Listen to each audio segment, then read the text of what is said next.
So it is my pleasure to introduce another colleague from Cleveland Clinic, Dr. Wael Al Mahmeed.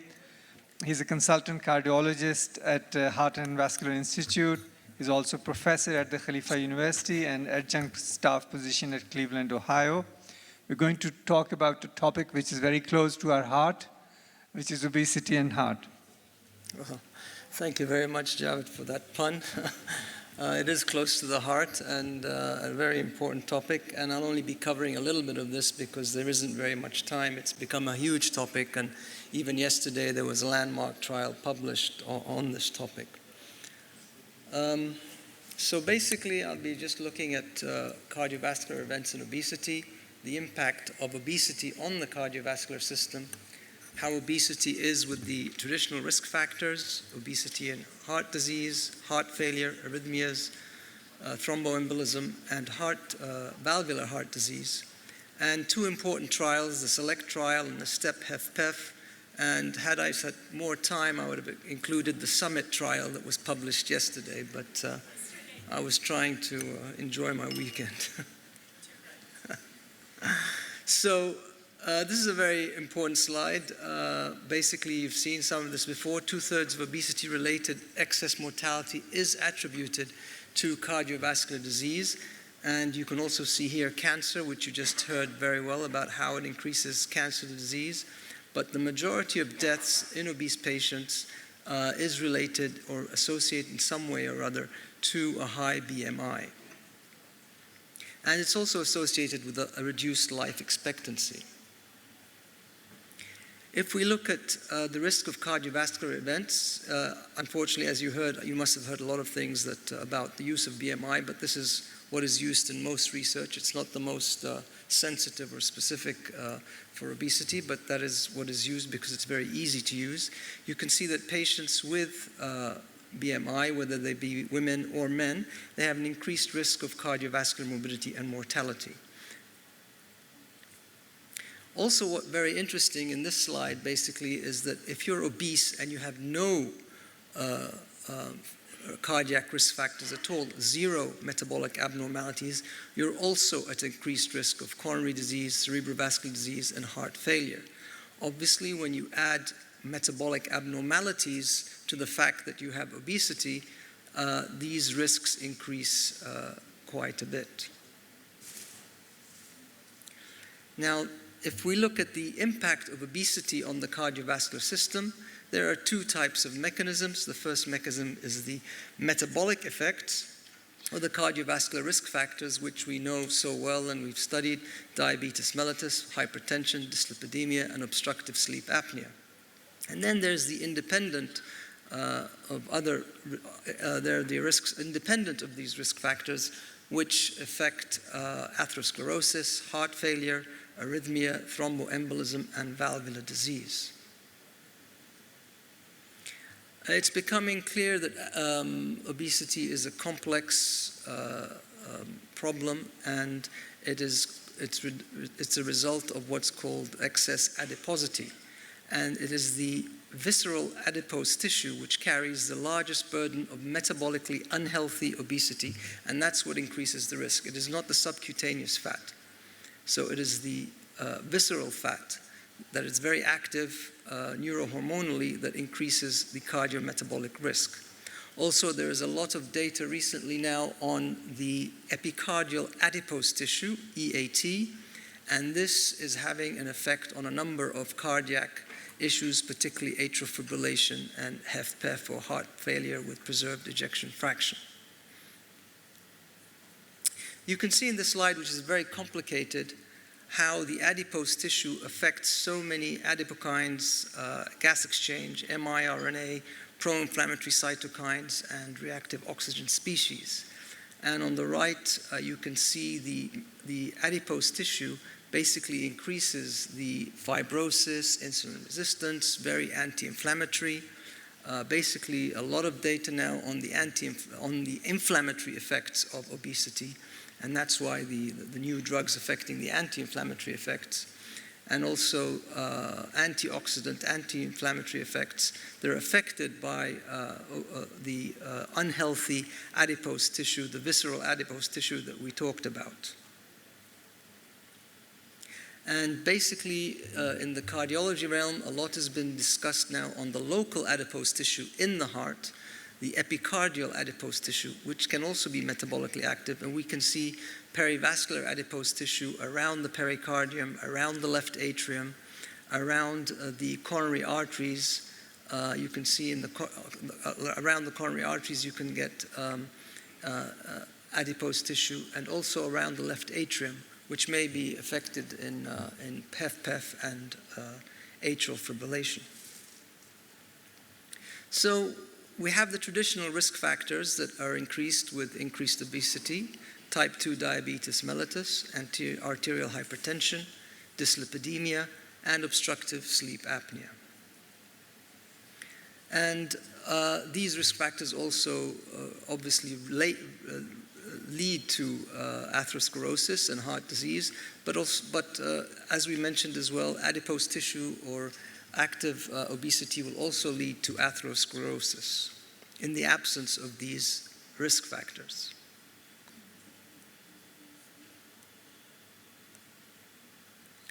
So we can now consider obesity as a major risk factor for heart disease or coronary artery disease. It's not only high blood pressure, high lipids, smoking, and activity, but we should be considering obesity as a risk factor. Because as I mentioned, you have all these increases in metabolic dysfunction, and this leads to atherosclerosis, thrombosis, and MI, stroke, or peripheral artery disease.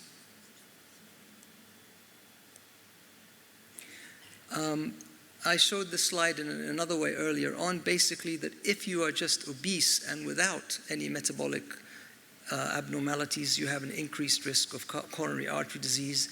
And as you can see here, as the metabolic abnormalities increase, if you have 3 metabolic abnormalities, your risk of coronary artery disease increases.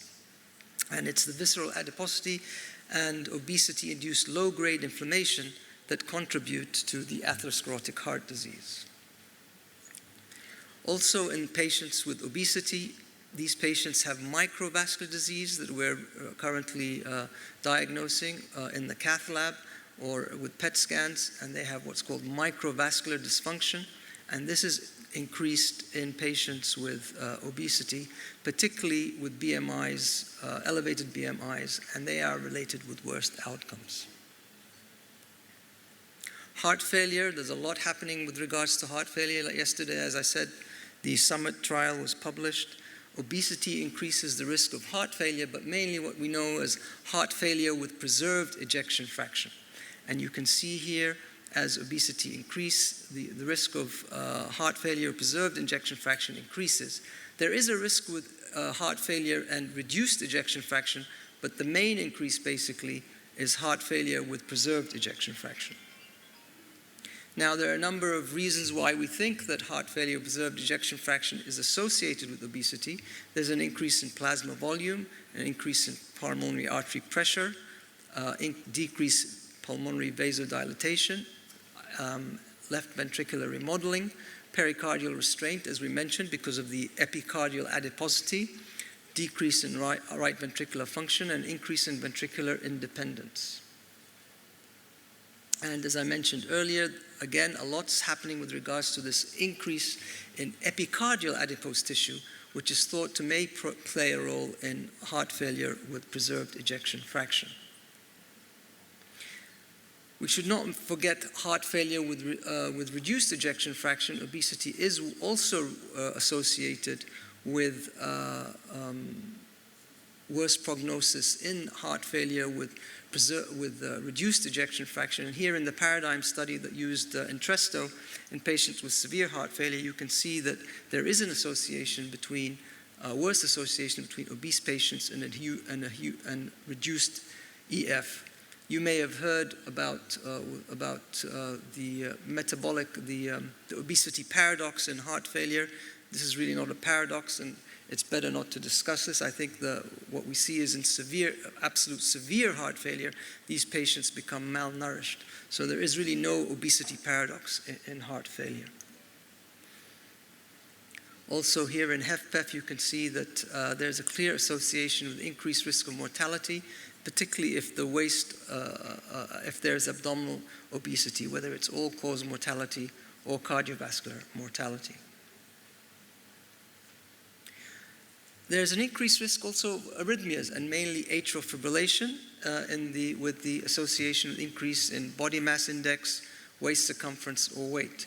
And this is also very new, and we're seeing a lot of atrial fibrillation. And in fact, part of the treatment of atrial fibrillation now, besides using CPAP for obstructive sleep apnea, is also weight loss. And as I mentioned earlier, this may be due to left atrial enlargement, periatrial adipose tissue, left ventricular diastolic dysfunction, or HFpEF, as we mentioned earlier. And particularly this adipose tissue around the left atrium, particularly at the level of the esophagus, is thought to be associated with increased burden of atrial fibrillation. So it's important to also use weight loss in these patients with atrial fibrillation besides ablation and the medications that we use. And this has been described very recently in the recent European cardiology guidelines for the treatment of atrial fibrillation. There's also an increase of sudden cardiac death in patients with increased BMI or obesity. And for every 5 increment in BMI, there's a 16% of sudden cardiac death. Again, a number of pathophysiological risk factors are thought to be associated with this: QT prolongation, late potentials, PBCs, concentric remodeling, LV hypertrophy, once again, epicardial adipose tissue, and myocardial fibrosis. Venous thromboembolism, obesity increases the risk of developing VTE, and it has the strongest association with VTE compared to other risk factors, the odds ratio of 2.33, as you can see in this study. More recently as well, now that we're doing more treatment of aortic valves and stenotic aortic valves, obesity has been associated with an increased risk of aortic stenosis and also of aortic valve replacement. And we're seeing this in our population where we're doing the TAVI or catheter aortic valve replacement. A lot of those patients are obese. What is thought to be the case in the pathophysiology of aortic stenosis in these patients is again thought to be the inflammatory effect of the epicardial adipose tissue causing damage to the aortic valve, inflammation causing damage to the aortic valve, causing aortic stenosis. This is a recent advisory from the American Heart Association, which clearly shows a very nice staging of obesity and cardiometabolic diseases. Stage 0 is no risk factors. Stage 1 is the obesity, abdominal obesity with impaired glucose tolerance. Stage 2 is when you start seeing these risk factors: hypertension, hypertriglyceridemia, metabolic syndrome, kidney disease, type 2 diabetes. Stage 3 is when you start seeing subclinical coronary disease and subclinical heart failure. And then eventually stage 4, where you see coronary disease, heart failure with preserved ejection fraction, PAD, stroke, and atrial fibrillation. And these are the cases which are the highest risk, and therefore it's very important to start treating these people at the earliest stages rather than at the late stages at stage 4. 2 trials that I have to talk about because I think they are landmark trials. You must have heard them over and over again, but they're worth mentioning again because they're the first trials basically to show an impact with these medications. And the third trial was yesterday, which was the Summit. The first is the SELECT, which you have obviously heard about, and you may hear about it in the next satellite symposium: overweight and obesity with established cardiovascular disease. Now, it's important that these patients were without diabetes, so it's just obese patients with cardiovascular disease, basically previous myocardial infarction. Prior stroke, or PAD. So very high-risk patients with obesity. But they were not diabetic. And as you can see, when they used semaglutide in this group of patients, there was a 20% reduction of MACE, basically all three components, death from CV causes, non-fatal MI, and non-fatal stroke, were reduced at 48 months. So using this medication, GLP receptor agonist. And also there was a reduction in cardiovascular death from all causes, but it was not significant. But also a composite incidence of heart failure was also reduced by 18%. And this was the change in body weight used in the SELECT from about 10% a reduction in body weight. There was a reduction in the cardiovascular endpoints and the secondary endpoints shown here as well. Also, you may have heard a lot of the, and you'll hear a lot in obesity, that there's also a lot of reduction in inflammation, and basically seen in the reduction of hsCRP. So in the SELECT trial, it reduced MACE by about 20%. It had a beneficial effect, and it improved modifiable risk factors, and it was quite safe. And this was actually the first study to show a reduction in cardiovascular events in obese patients in the absence of diabetes. The second trial, which is very similar to the trial that was published yesterday, was the STEP-HFpEF, and again using semaglutide 2.5 once weekly versus placebo. And these were patients with heart failure with preserved ejection fraction. And these patients had to have an LVEF of more than 45%. And had to have left ventricular filling pressures that were elevated BNP, and had to have had some hospitalizations previously. And these were the exclusion criteria. These are the baseline demographics. The two groups were very similar. And what's very important in this is that all these patients had all guideline medical therapy in both groups. Guideline-directed medical therapy, whether it's beta blockers, ARNIs, diabetics, MRAs, they were similar in both groups. So basically, they looked at the Kansas questionnaire scale, and they found that it improved when you were on semaglutide, symptomatic improvement in these patients.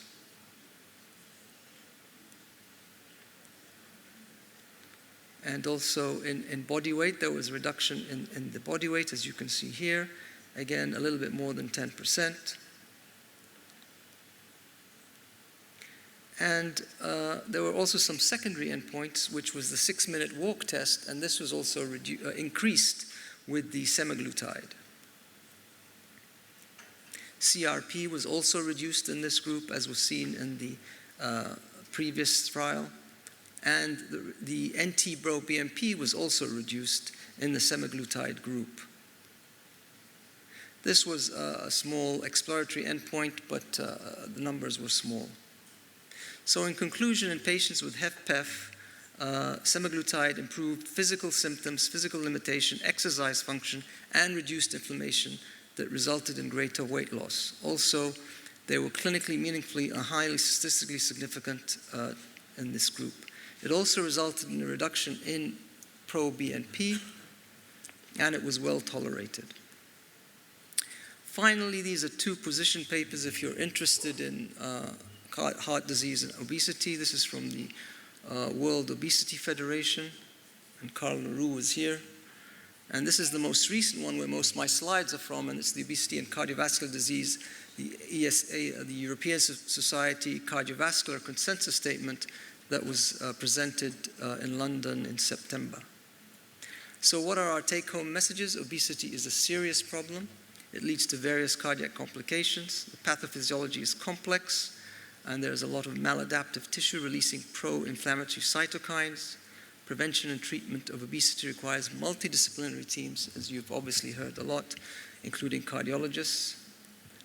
And 2/3 of deaths are related to high BMI. Obesity is causally linked to many cardiovascular diseases. Similar patients with BMI can have distinct metabolic and cardiovascular risk profiles. It's a modifiable risk factor. We should consider obesity as a modifiable risk factor. And we need strategies to prevent weight gain in the population because it's going to lead to an increase in cardiovascular disease. There is an urgent need for future research to explore the mechanisms of obesity-related cardiovascular disease. Thank you very much. Thank you very much for a fascinating insight. We'll take a question if anyone has a question. So there's a mic in the middle here.